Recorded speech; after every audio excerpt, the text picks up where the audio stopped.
18 मई को रात में उत्तर प्रदेश के जिला कानपुर में एक ही परिवार के 2 लोगों की मर्डर हो जाता है।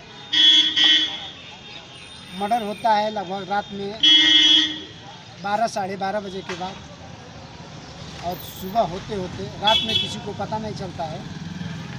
सुबह में जब पता चलता है कि पति और पत्नी का खून हुआ है तो गांव वाले धीरे धीरे इकट्ठा हो जाते हैं, और गांव वाले जब धीरे धीरे इकट्ठा होते हैं तो पुलिस को फ़ोन किया जाता है।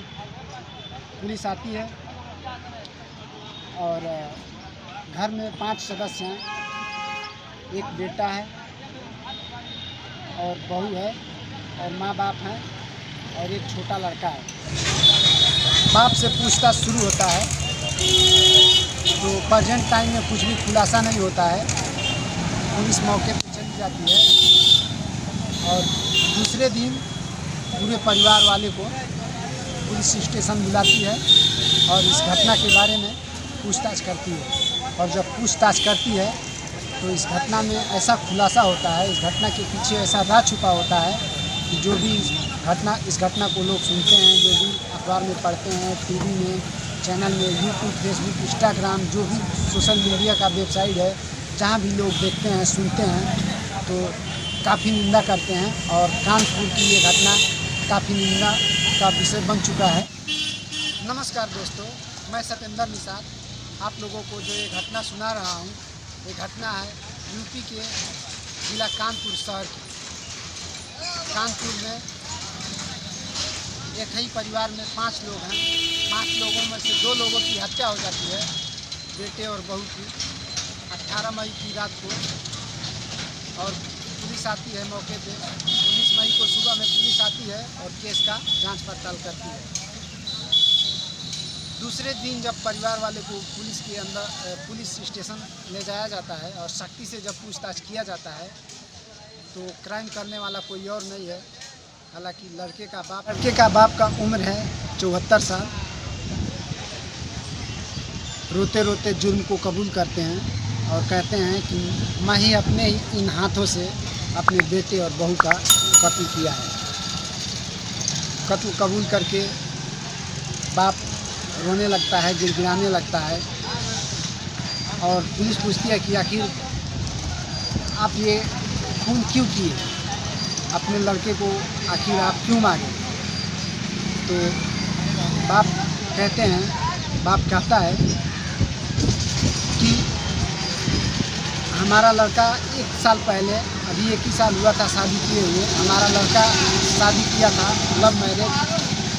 तो जब लव मैरिज शादी हुई 2021 में तो सब कुछ ठीक चल रहा था। 1 महीना ये लोग खुशी से रहा। 1 महीने के बाद हर रोज लड़ाई झगड़ा, डेली लड़ाई झगड़ा। मैं इस लड़ाई झगड़े को देखते देखते तंग हो चुका था और मुझे ये सब देखा नहीं गया। हमारे परिवार में 5 लोग हैं, पाँचों के अंदर कुछ ना कुछ बीमारी है। और 5 लोग को बीमारी है। 5 लोग को हर महीने 5,000, 6,000, 4,000 की दवा होती है और घर में बाहरी पैसा आने का कोई स्रोत नहीं है। मात्र एक दुकान है, छोटा मोटा दुकान है। उस दुकान से घर का खर्चा भी नहीं चल पाता है और जो दुकान, जिस मकान में दुकान है, 5-6 महीने का उस मकान का भाड़ा भी देना बाकी है। और ऊपर से बहू और बेटे का डेली का झगड़ा सुनते मैं खुद पागल हो गया था। और 18 मई को रात में 12:30 बजे के आसपास बेटे और बहू IPL का मैच देखकर सो गए थे। सोने के बाद मैंने फैसला कर लिया कि आज दोनों को जान से मार दूँगा।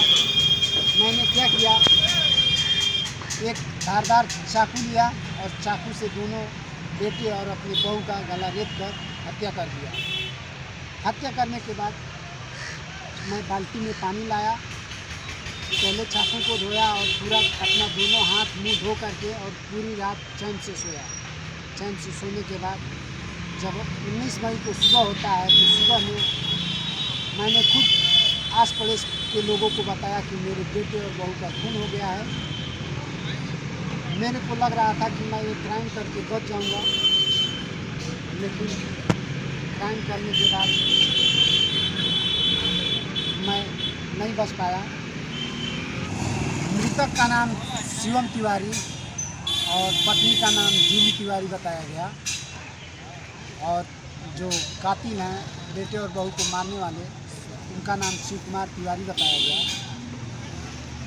एक लव अफेयर की शादी होती है और इस लव अफेयर की शादी में 3 जिंदगी नष्ट हो जाती है। पहली वो 2 जिंदगी शिवम तिवारी और उनकी पत्नी जूली तिवारी, और तीसरा जो जिंदगी नष्ट होता है वो है शिव कुमार तिवारी। शिव कुमार तिवारी अपने बेटे और बहू का मर्डर करके जेल चले जाते हैं। तो दोस्तों, मेरा यह कहानी सुनाने का उद्देश्य किसी को दिल दुखाने और किसी को ठेस पहुंचाने का नहीं है। आप जहां भी रहें अपना और अपने परिवार का ख्याल रखें। मैं फिर मिलूँगा आपको अगले एपिसोड के साथ, दिल दहला देने वाली और सच्ची घटना के साथ। तब तक आप अपने और अपने परिवार का ख्याल रखें।